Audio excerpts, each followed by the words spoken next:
Assalamualaikum warahmatullahi wabarakatuh. Salam sejahtera bagi kita semua.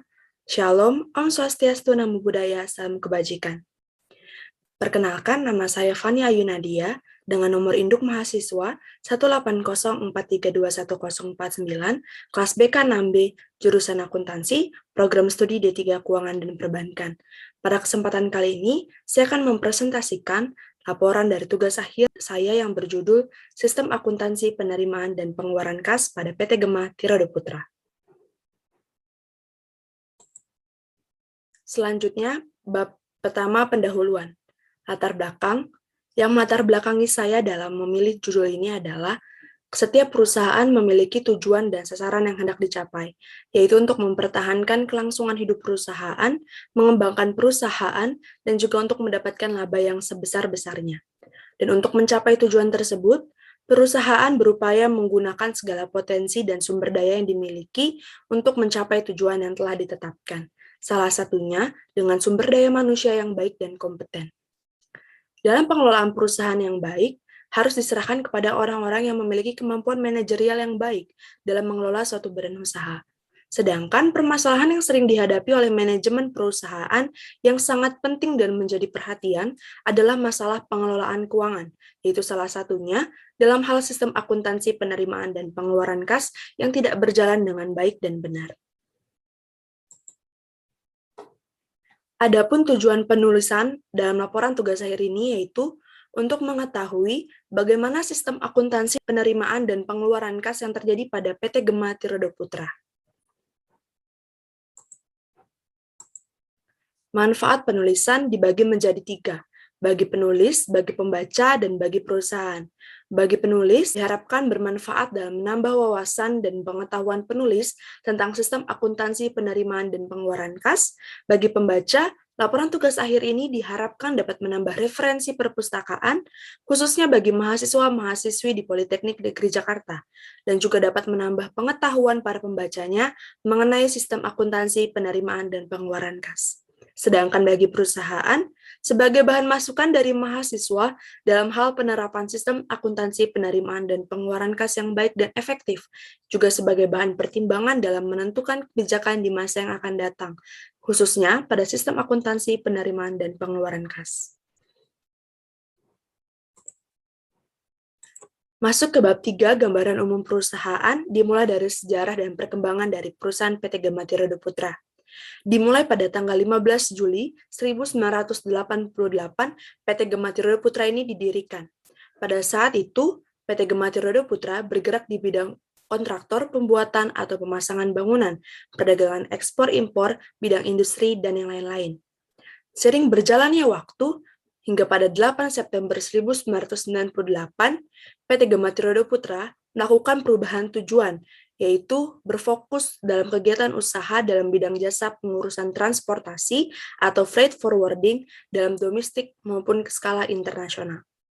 Hingga pada tahun 2015, PT Gema Tirada Putra bergabung menjadi anggota GAVEXI atau INFA, atau Gabungan Forwarder dan Ekspedisi Seluruh Indonesia, atau Indonesian Forwarders Association, dan juga bergabung menjadi anggota WWPC, atau Worldwide Partnership Cargo. Dengan adanya kerjasama atau bergabung menjadi salah satu anggota ini, diharapkan dapat menambah kerjasama untuk melakukan pengiriman barang secara lokal, daerah, maupun juga skala internasional. Visi dari PT Gema Tirada Putra adalah menjadi perusahaan transportasi yang handal di Indonesia dengan melakukan pengiriman barang yang cepat, aman, dan tepat terhadap pesanan pelanggan.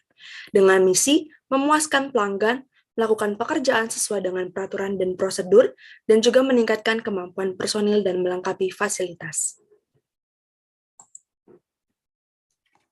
Selanjutnya, PT Gema Tirada Putra juga memiliki moto, yaitu Satisfaction is our commitment, yang artinya kepuasan pelanggan merupakan komitmen kami atau perusahaan. Bidang usaha dari PT Gema Tirada Putra ada 4, yaitu bidang usaha darat, dengan melakukan pengiriman barang melalui transportasi darat. Yang kedua, bidang usaha proyek, yaitu melakukan pengiriman barang melalui transportasi darat, namun memiliki skala waktu yang khusus. Yang ketiga, bidang usaha laut, melakukan pengiriman barang menggunakan transportasi laut. Yang terakhir, bidang usaha udara, melakukan pengiriman barang menggunakan transportasi udara.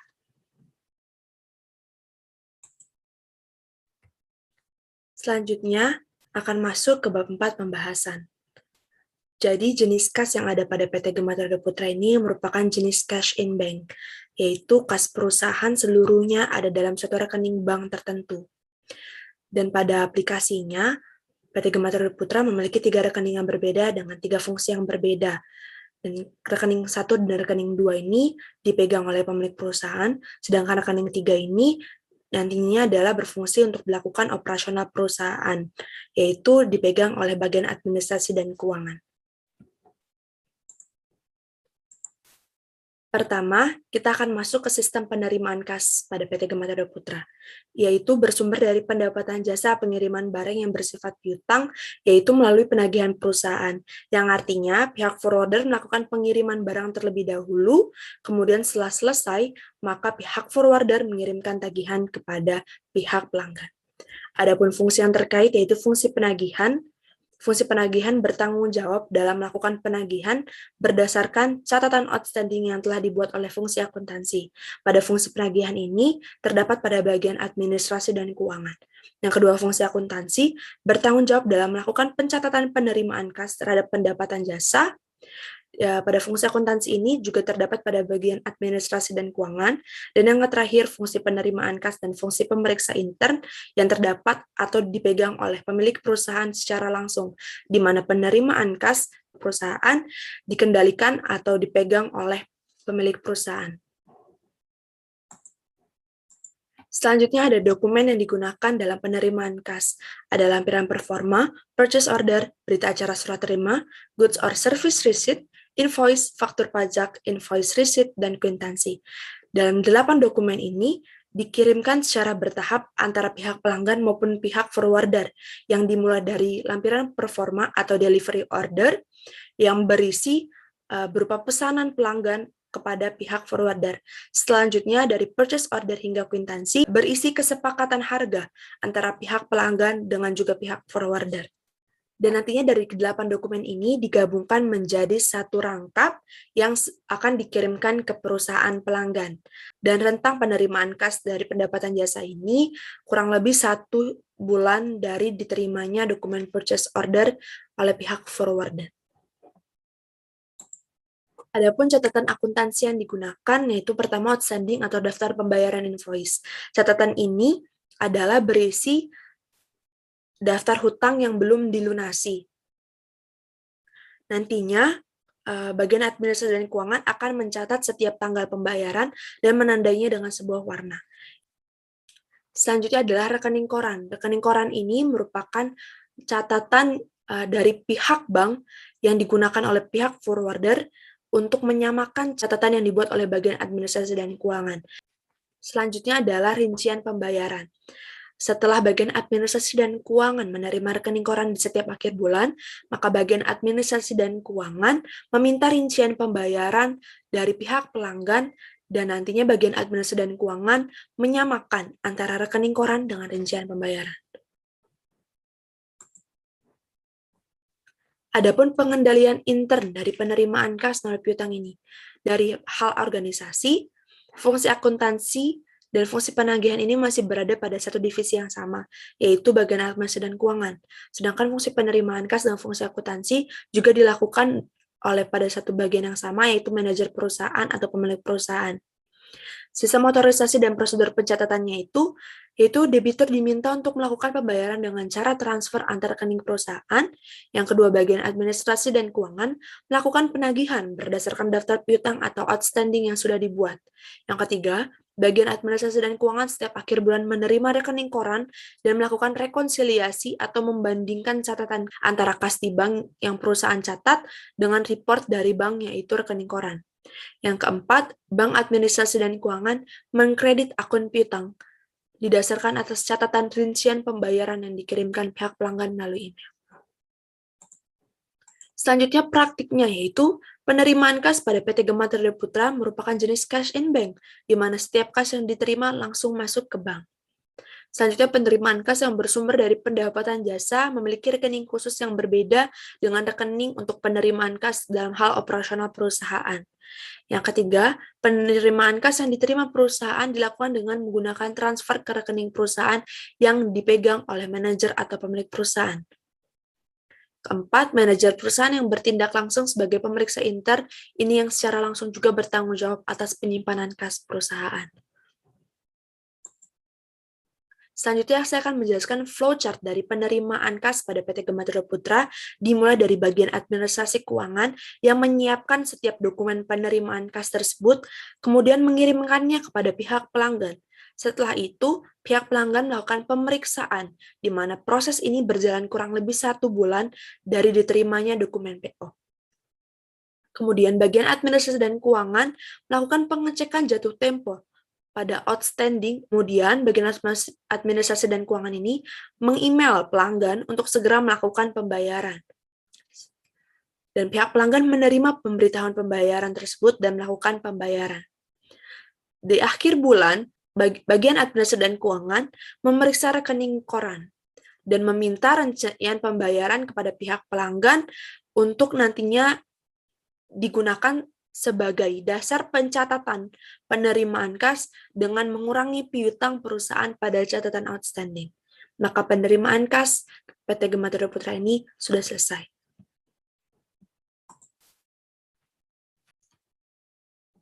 Selanjutnya, ke sistem pengeluaran kas pada PT Gematira Putra. Pengeluaran kas pada PT Gematira Putra ini 90% adalah untuk penyewaan alat transportasi kegiatan pengiriman barang, dan sisanya ada pembayaran gaji karyawan tetap maupun karyawan lepas, biaya operasional kebutuhan perusahaan, pembayaran pajak perusahaan, dan juga transaksi-transaksi lainnya. Adapun fungsi terkait yaitu pertama, fungsi yang memerlukan pengeluaran kas. Fungsi ini bertugas dalam meminta pengeluaran kas kepada fungsi kas. Dan kemudian fungsi kas bertanggung jawab dalam meminta otorisasi terhadap permintaan pengeluaran kas kepada bagian pemilik perusahaan. Fungsi kas ini terdapat pada bagian administrasi dan keuangan. Dan ketiga, fungsi akuntansi bertanggung jawab dalam melakukan pencatatan pengeluaran kas perusahaan setiap harinya. Dan fungsi akuntansi ini terdapat pada bagian administrasi dan keuangan. Yang keempat, fungsi pemeriksa intern bertanggung jawab dalam memberikan otorisasi terhadap permintaan pengeluaran kas yang diminta oleh fungsi kas. Pada fungsi pemeriksa intern ini terdapat pada pemilik perusahaan. Selanjutnya, dokumen yang digunakan dalam pengeluaran kas ini yaitu ada delivery order, bukti kas keluar, dan juga invoice.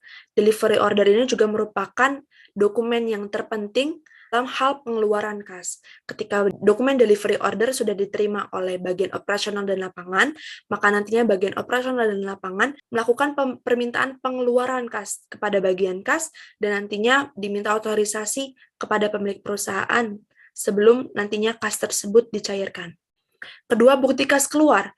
Ini berbentuk bukti transfer maupun juga struk penarikan atau nota kontan dari setiap transaksi untuk kegiatan operasional perusahaan. Yang ketiga, invoice ini adalah pernyataan tagihan yang harus dibayar oleh perusahaan. Selanjutnya itu adalah catatan akuntansi yang digunakan, yaitu ada 2, catatan pengeluaran kas harian perusahaan dan juga customer inquiry report. Catatan pengeluaran kas harian perusahaan ini dibuat oleh bagian administrasi dan keuangan, di mana ketika ada transaksi-transaksi harian, dan yang kedua itu Customer Inquiry Report, ini merupakan catatan dari pihak bank yang nantinya digunakan oleh bagian administrasi dan keuangan untuk melakukan rekonsiliasi antara pihak bank maupun juga dengan bagian administrasi dan keuangan.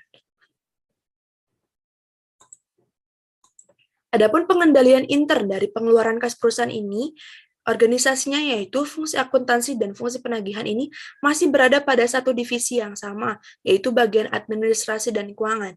Yang kedua, fungsi pengendalian intern pada pengeluaran kas ini hanya menjalankan tanggung jawab dalam pemberian otorisasi terhadap permintaan pengeluaran kas, tetapi tidak memiliki tugas melakukan pemeriksaan dan penghitungan ulang atas saldo kas secara periodik. Kedua, sistem otorisasi dan prosedur pencatatan. Customer Inquiry Report yang berfungsi sangat baik sebagai catatan perbandingan transaksi pengeluaran kas perusahaan yang berasal dari sistem internet banking dengan catatan pengeluaran kas perusahaan yang dibuat oleh bagian administrasi dan keuangan. Yang kedua, pencatatan setiap pengeluaran perusahaan harus berdasarkan bukti kas keluar yang ada. Namun, dalam setiap bukti kas keluar, itu tidak dibubuhkan tanda cap lunas, sehingga nantinya memungkinkan terjadinya bentuk kecurangan atau kesalahan terhadap pencatatan pengeluaran kas perusahaan. Dalam praktiknya, pengeluaran kas perusahaan ini dengan sistem kas perusahaan cash in bank, maka minimnya terjadi bentuk kesalahan dalam pencatatan transaksi pengeluaran kas perusahaan karena dicatat oleh kedua belah pihak. Juga dengan kas perusahaan yang berada di bank, maka semakin lebih aman dibanding jika penyimpanan kas kecil perusahaan di berangkas. Yang kedua, transaksi pengeluaran kas biasanya seperti transfer ke sesama rekening, antar rekening, atau juga penarikan uang melalui ATM. Selanjutnya, saya akan menjelaskan sistem pengeluaran kas pada PT Gema Tirtodo Putra yang dimulai dari bagian yang memerlukan pengeluaran kas tersebut, membuat permintaan pengeluaran kas atau disingkat PPK yang nantinya diajukan ke bagian administrasi dan keuangan. Administrasi dan keuangan meminta pengajuan dan atau otorisasi ke bagian pemegang kas bank yaitu pemilik perusahaan. Pemilik perusahaan ini memeriksa dari setiap permintaan pengeluaran kas dan nantinya menyetujui dan menginformasikan bahwa sudah dapat melakukan pembayaran karena pemilik perusahaan sudah mengirimkan sejumlah uang ke rekening perusahaan yang dipegang oleh bagian administrasi dan keuangan. Dan selanjutnya, bagian administrasi dan keuangan melakukan pembayaran, juga menyimpan, mencetak, dan mengumpulkan setiap bukti transaksinya. Dan bagian administrasi dan keuangan dari bukti transaksi yang ada mencatat pada catatan pengeluaran kas harian perusahaan. Dan selesailah sistem pengeluaran kas pada PT Gema Tirtodo Putra. Selanjutnya, setelah mengetahui antara teori dan juga penerapannya, maka didapati bahwa PT Gema Tirtodo Putra ini masih terdapat rangkap jabatan atau belum adanya pemisahan tugas dan tanggung jawab, di mana hal tersebut nantinya berakibat kepada pengendalian intern yang minim atau kurang baik, di mana seharusnya setiap pelaksanaan penerimaan dan pengeluaran kas ini tidak hanya melibatkan satu bagian saja, melainkan beberapa bagian untuk mencegah terjadinya kecurangan atau kesalahan dalam pencatatan. Yang kedua, belum terjadinya pengendalian intern yang maksimal yang dilakukan oleh fungsi pemeriksa intern atau pemilik perusahaan itu sendiri, di mana fungsi pemeriksa intern ini hanya bertugas dalam memberikan otorisasi terhadap permintaan pengeluaran kas tanpa menindaklanjuti seperti memeriksa atau menghitung saldo kas perusahaan secara periodik. Yang ketiga, setiap dokumen pencatatan ataupun bukti kas keluar sudah terarsip dengan baik. Kesimpulan yang didapati yaitu bahwa seperti yang sudah dijelaskan, belum ada pemisahan fungsi atau bagian antara bagian administrasi dan bagian keuangan. Yang kedua, bukti pengeluaran kas secara umum menggunakan bukti transfer. Yang ketiga, dokumen-dokumen penerimaan dan pengeluaran kas yang telah digunakan ini telah terarsip dengan baik. Maka saran yang dapat diberikan penulis kepada pihak perusahaan yaitu untuk dipisahkannya antara bagian administrasi dan bagian keuangan, agar tidak terjadinya rangkap jabatan. Hal ini juga dapat dilakukan dengan membentuk job description yang terpisah antara bagian administrasi dan keuangan. Yang kedua, perlu adanya pengawasan intern yang maksimal atau lebih lagi oleh pemilik perusahaan. Dan yang ketiga, setiap bukti kas keluar diberikan cap lunas agar nantinya tidak terjadi kekeliruan atau kesalahan dalam pencatatan pengeluaran kas perusahaan seperti double pembayaran. Sekian presentasi yang saya berikan, kurang lebihnya mohon maaf. Wassalamualaikum warahmatullahi wabarakatuh.